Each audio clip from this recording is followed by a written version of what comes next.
Perkenalkan, nama saya Nirmala Wijaya Putri dari kelas 10 Kuliner 1. Di sini saya akan mengerjakan tugas presentasi Pancasila, yaitu yang berjudul Dinamika Kelahiran Pancasila. Di sini ada 3 poin yang akan saya bahas, yaitu yang pertama, dinamika dalam sidang BPUPK pertama, dinamika dalam perumusan Pancasila, dan yang ketiga, dinamika dalam pengesahan Pancasila. Dinamika dalam sidang BPUPK pertama, perjuangan bangsa Indonesia untuk keluar dari penjajahan melewati fase yang panjang. Dalam catatan sejarah disebutkan bahwa kekalahan Belanda atas Jepang dalam Perang Asia Timur Raya menyebabkan bangsa Indonesia terlepas dari penjajahan Belanda menuju ke penjajahan Jepang. Jepang dapat menguasai wilayah Indonesia setelah Belanda menyerah di Kalijati, Subang, Jawa Barat pada 8 Maret 1942. Jepang menggunakan sejumlah semboyan seperti Jepang Pemimpin Asia, Jepang Pelindung Asia, Jepang Cahaya Asia untuk menarik simpati bangsa Indonesia. Dalam sejarahnya, BPUPK mengadakan 2 kali sidang. Sidang pertama yang berlangsung pada 29 Mei sampai dengan 1 Juni 1945 memiliki agenda pembahasan mengenai dasar negara. Lalu pada sidang kedua yang berlangsung pada 10 sampai dengan 17 Juli 1945, para anggota BPUPK memiliki agenda untuk membahas rancangan Undang-Undang Dasar. Dengan adanya agenda tersebut, maka persoalan soal sejarah kelahiran Pancasila pun lebih terkait dengan sidang pertama BPUPK dibanding dengan sidang keduanya. Menurut catatan yang diberikan oleh Darjadi dan Osa Kurniawa pada tahun 2020, sekalipun para pendiri bangsa memberikan pandangan-pandangan yang berbeda di dalam sidang tersebut, semuanya menggarisbawahi tentang kehendak untuk merdeka secepat-cepatnya dan perlunya meningkatkan rasa persatuan dan kesatuan bangsa untuk mencapai kemerdekaan tersebut. Dengan demikian, meskipun para anggota BPUPK terkadang memperlihatkan argumen untuk mendebat gagasan lain yang dimunculkan dalam sidang, mereka semua nampak memperhatikan betul sikap kebangsaan Indonesia yang mesti didasari pada rasa saling menghargai terhadap berbagai perbedaan yang ada. Ini membuktikan bahwasanya semangat kebangsaan Indonesia yang diikrarkan dalam Kongres Pemuda II tahun 1928 telah meresap ke dalam setiap cara pandang anggota BPUPK. 2. Dinamika dalam perumusan Pancasila. Panitia 9 membuat teks yang lebih pendek. Setelah usai, Soekarno menamakan rancangan pembukaan Undang-Undang Dasar tersebut dengan nama Mukadimah. Soekiman menamainya Gentleman Agreement dan Muhammad Yamin menamainya dengan Piagam Jakarta. Dalam Piagam Jakarta, Pancasila sebagai dasar negara memiliki rumusan sebagai berikut. 1. Ketuhanan dengan kewajiban menjalankan syariat Islam bagi pemeluk-pemeluknya. 2. Kemanusiaan yang adil dan beradab. 3. Persatuan Indonesia. 4. Kerakyatan yang dipimpin oleh hikmat kebijaksanaan dalam permusyawaratan perwakilan. 5. Keadilan sosial bagi seluruh rakyat Indonesia.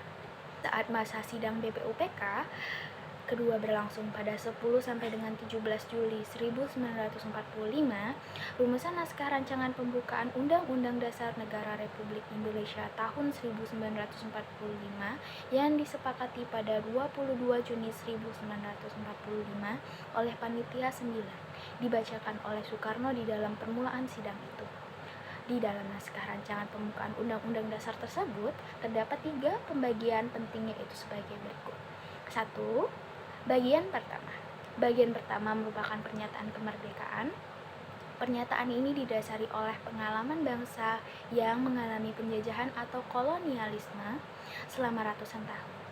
Di dalamnya termuat isi bahwa kemerdekaan bagi bangsa Indonesia merupakan hak seperti halnya yang harus dimiliki oleh seluruh bangsa yang ada di dunia. Oleh karena itu, segala penjajahan di dunia harus dihapuskan karena tidak sesuai dengan prinsip kemanusiaan dan keadilan. Bagian kedua. Pada bagian ini, pembukaan Undang-Undang Dasar menjelaskan hasil dari tuntutan kemerdekaan bangsa Indonesia. Dengan rahmat Allah yang Maha Kuasa, bangsa Indonesia mencapai pintu gerbang kemerdekaan untuk mewujudkan cita-cita seluruh bangsa, yaitu masyarakat yang merdeka, bersatu, berdaulat, adil, dan makmur. Bagian ketiga. Bagian ini berisi pernyataan tentang pembentukan pemerintahan negara Indonesia sebagai bagian dari Negara Kesatuan Republik Indonesia yang memiliki tugas-tugas sebagai berikut. 1. Melindungi segenap bangsa Indonesia dan seluruh tumpah darah Indonesia. 2. Memajukan kesejahteraan umum. 3. Mencerdaskan kehidupan bangsa. Dan 4. Ikut melaksanakan ketertiban dunia yang berdasarkan kemerdekaan, perdamaian abadi, dan keadilan sosial. Di dalam bagian ketiga inilah terletak rumusan Pancasila sebagai dasar negara. Selain menyepakati rancangan rumusan Pancasila sebagai dasar negara beserta Piagam Jakarta sebagai pembukaan Undang-Undang Dasar Negara Republik Indonesia tahun 1945, masa sidang kedua BPUPK menyepakati pula rancangan batangan tubuh Undang-Undang Dasar Negara Republik Indonesia tahun 1945 yang tersusun atas pasal-pasal. Dengan hadirnya kesepakatan tersebut, sidang kedua BPUPK ditutup pada tanggal 17 Juli 1945. Sidang itu sekaligus menjadi akhir tugas dari BPUPK. 3. Dinamika dalam pengesahan Pancasila.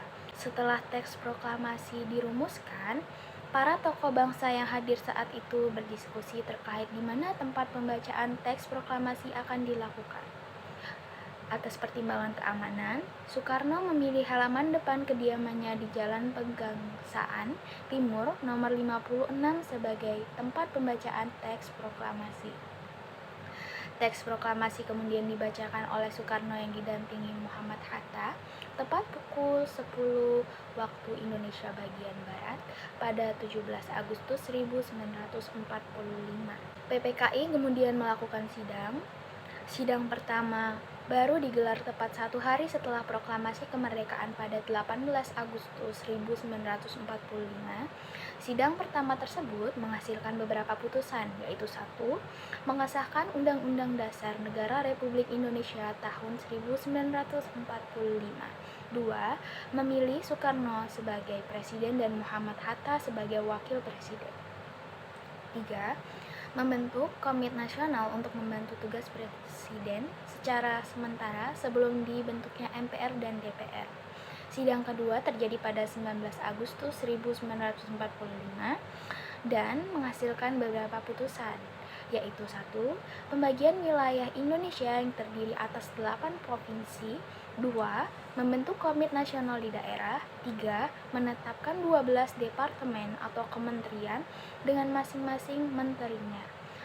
Sementara, sidang ketiga dilaksanakan pada 22 Agustus 1945 dan menghasilkan putusan, yaitu 1. Pembentukan Komite Nasional. 2. Pembentukan Partai Nasional Indonesia. 3. Dan pembentukan Badan Keamanan Rakyat atau BKR. Dengan melihat keseluruhan proses kelahiran dan perumusan Pancasila menjadi dasar negara, kalian pasti paham bahwa proses kesejarahan tersebut diawali dengan kelahirannya pada 1 Juni 1945, lalu diikuti oleh perumusan pada 22 Juni 1945 dan disahkan kemudian oleh sidang PPKI yang berlangsung pada 18 Agustus 1945. Pada hari pengesahannya itu, para pahlawan pendiri bangsa Indonesia bermufakat bahwa Pancasila adalah dasar negara Indonesia yang terdiri dari 1. Ketuhanan yang Maha Esa. 2. Kemanusiaan yang adil dan beradab. 3. Persatuan Indonesia. 4. Kerakyatan yang dipimpin oleh hikmat kebijaksanaan dalam permusyawaratan perwakilan. 5. Keadilan sosial bagi seluruh rakyat Indonesia. Baiklah, sekian presentasi dari saya. Semoga bermanfaat bagi kalian, bagi saya sendiri pastinya. Wassalamualaikum warahmatullahi wabarakatuh.